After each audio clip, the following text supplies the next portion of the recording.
Beratus-ratus buah. Dengan orang pakai gelang ni, rambut jambul macam burung belatuk sakit. Macam-macam pesek. Orang suruh cari macam-macam pesek. Tapi ramai yang mari. Yang tu dua.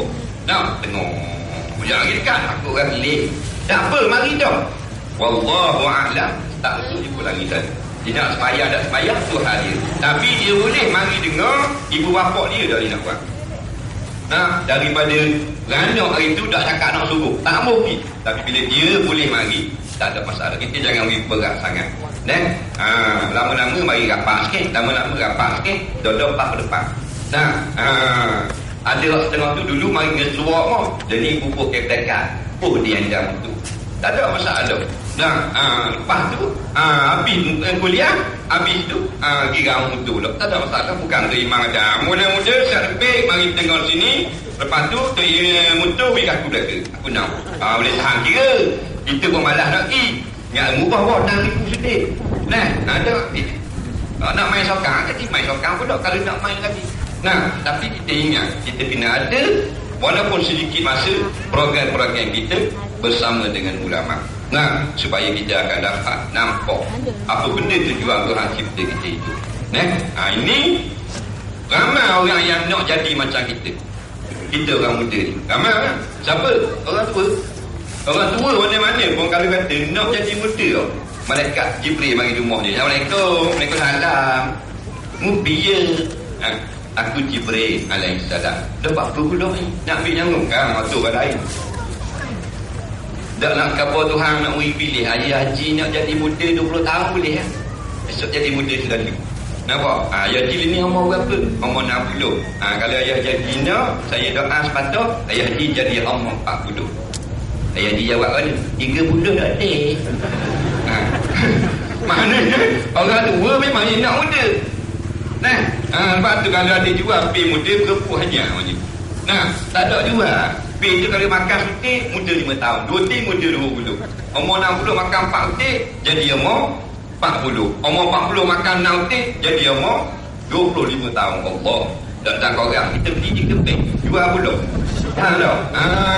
Tapi tak ada. Bila dah tua tengok orang-orang muda lah satu nikmat. Kalau boleh lah. Kalau hak masih lagi bersekolah, habis SPM, pergilah belajar agama. Kalau gemuk nak pergi pondok kan, biarlah 3 bulan, 4 bulan pun nak tengok cara pelajaran dan sebagainya. Nanti duduk madrasah suci ni 3-4 bulan ni, mentara tahu keputusan. Sebab bila kita tengok ini keadaan, rupanya orang-orang muda ni dah duduk mengaji subuh-subuh tu bangun terbit jujur dah duduk sembahyang subuh. Kita pun banding dengan kehidupan kita, orang muda dia orang muda ke aku orang muda ke bahan dara tu aku. Jadi takut rasa cinta kepada agama. Dia lagu tu. Saya hari tu dah lepas sekolah orang putih. Masuk sekolah rendah, mula sekolah Inggeris. Sekolah Inggeris harus stop. Lepas tu naik darjah 3 masuk sekolah rendah, sekolah kebahasaan pula.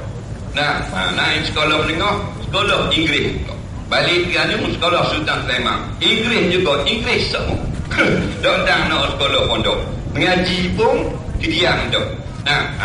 Saya lepas tu nak cerita ni nak supaya ambil maknanya buat satu azam. Maknanya jangan kita dah aku lewat dah, aku 18 dah tak nak belajar agama. Aku 30 kok. Saya dulu belajar agama.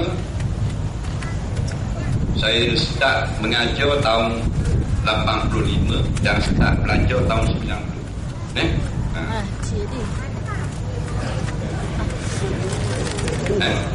Betul kan? Saya mula mengajar tahun 85 dan saya start belajar tahun 90. Faham tak? Betul tak? Mula belajar tahun 90 dan mengajar tahun 85. Tak betul ni. Orang muda datang ni. Faham lagi? 90 tu start belajar agama. 85 ngajar muzik. Faham? Dia begitu. Jadi bila kita buat satu-satu benda, kalau bersungguh-sungguh dia dapat. Man jada wa jada. Siapa bersungguh-sungguh, ghalib dia dapat. Nampak? Walaupun benda tu benda maksiat.